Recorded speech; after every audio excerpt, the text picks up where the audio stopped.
God of War Ragnarok breaks record at BAFTA, Sony to be exposed due to the Activision case, Microsoft not taking away Starfield from PlayStation, PS5 almost doubles Xbox sales, some quickfire gaming news including the rumored release window for Armored Core 6, all that and more in today's PlayStation news.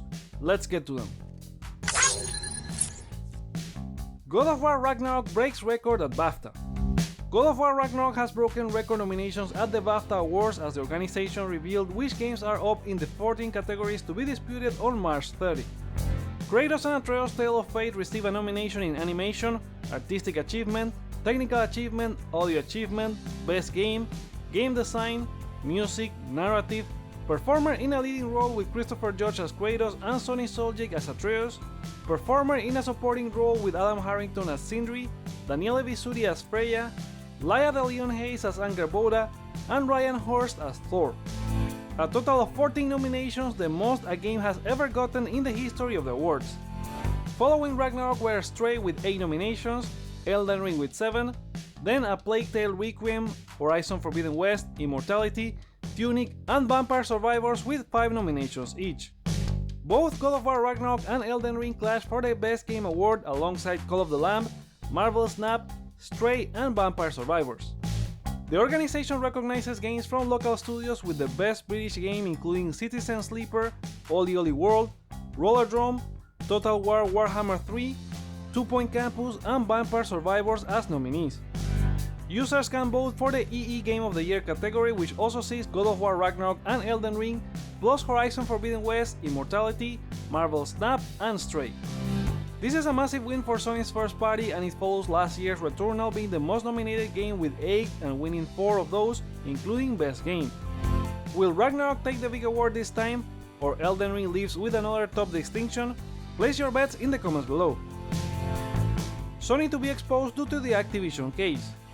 There's a new update regarding our favorite topic, the Microsoft Activision acquisition.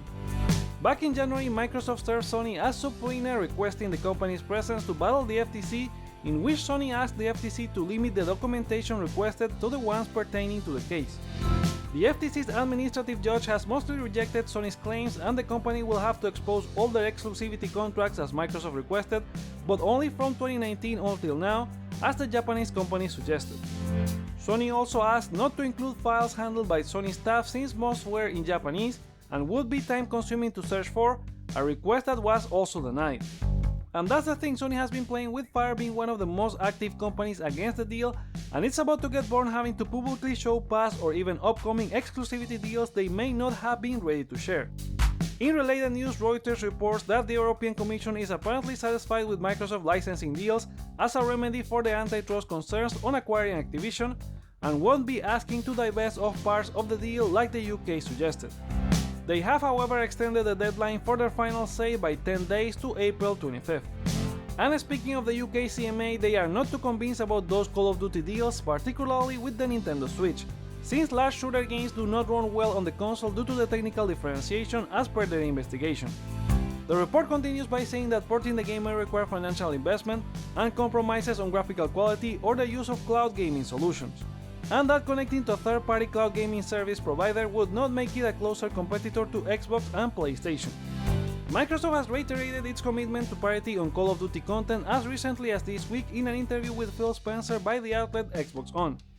The Xbox executive has said that the game will be absolutely the best version of Call of Duty for any player on any of those platforms, which will end any kind of exclusive DLC and content for the game.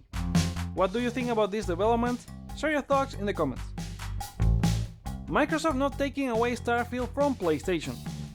In that same interview about Call of Duty, Phil Spencer also spoke about the upcoming Bethesda exclusive Starfield related to taking it away from PlayStation users.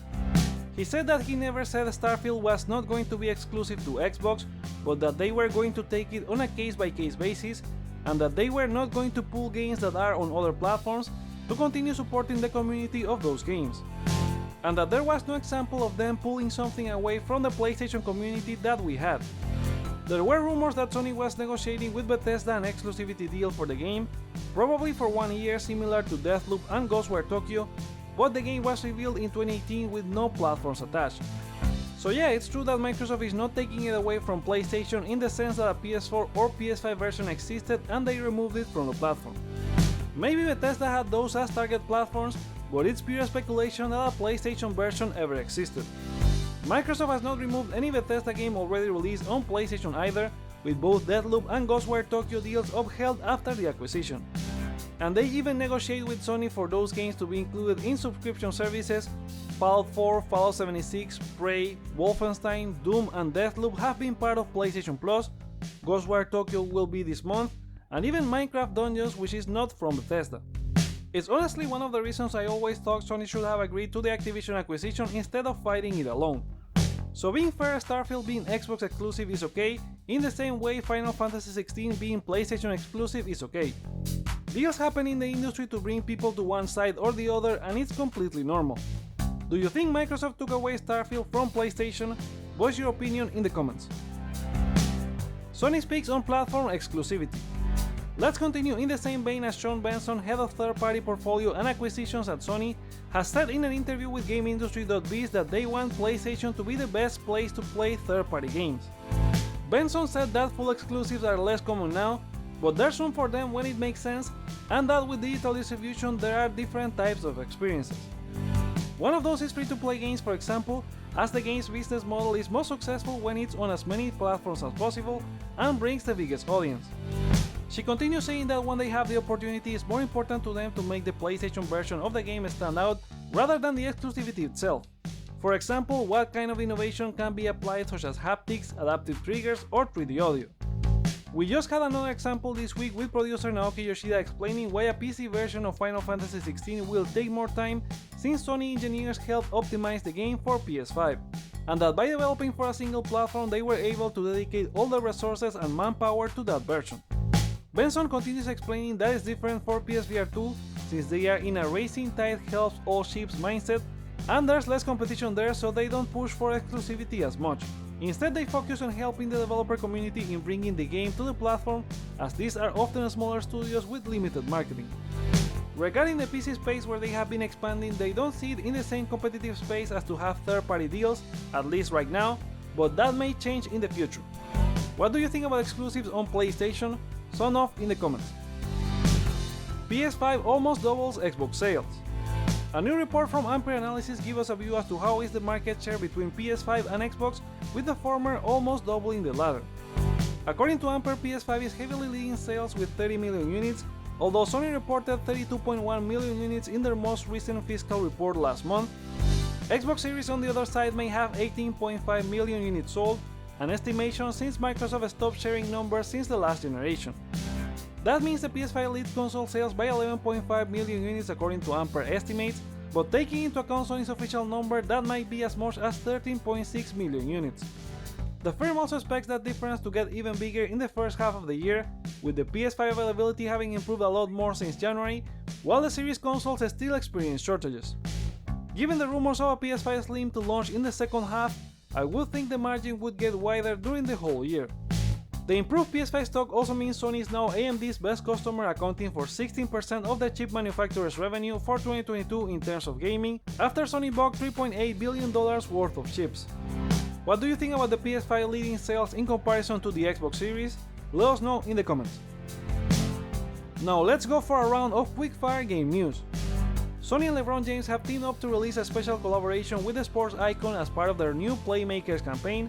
The result is a new DualSense controller and a PS5 console cover featuring elements of LeBron and his love for gaming. The accessories will see a limited release in select countries globally.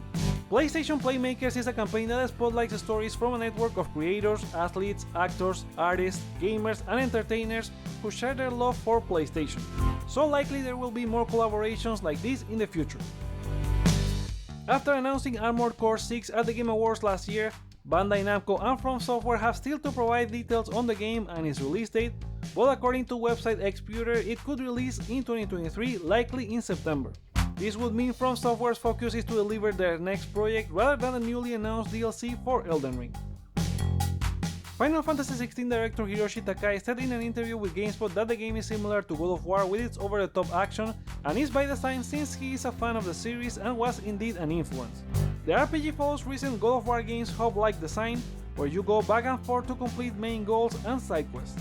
Meanwhile, combat director Ryota Suzuki spoke with IGN saying the game wouldn't be possible on PS4 given it doesn't have the SSD speed and memory.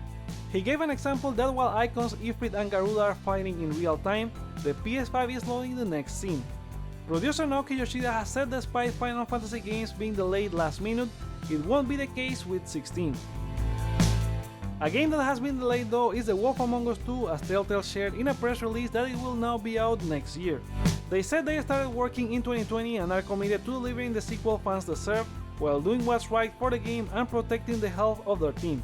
Explaining to IGN, they further said that launching the game this year would have required crunching or releasing an incomplete game. Kudos to them since this is not always the path companies follow. Slow Club has announced the upcoming update for Sifu, which adds the arena mode with 9 new locations and 45 challenges to complete over 5 game modes such as survival, performance, time attack, capture and manhunt. The update is set to add up to 10 extra hours of gameplay to the title as it launches this March 28. EA Star Wars director Stig Asmussen has said in an interview on IGN Unfiltered that he envisioned Cal Kestis' story as a trilogy.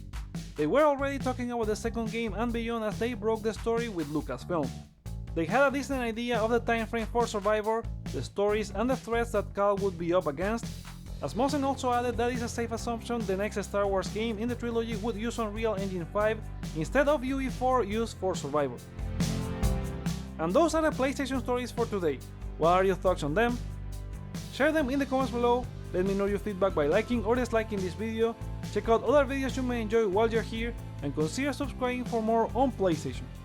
Thank you so much for watching, my name is Joseph, this is Hype for Games, and let's get hype!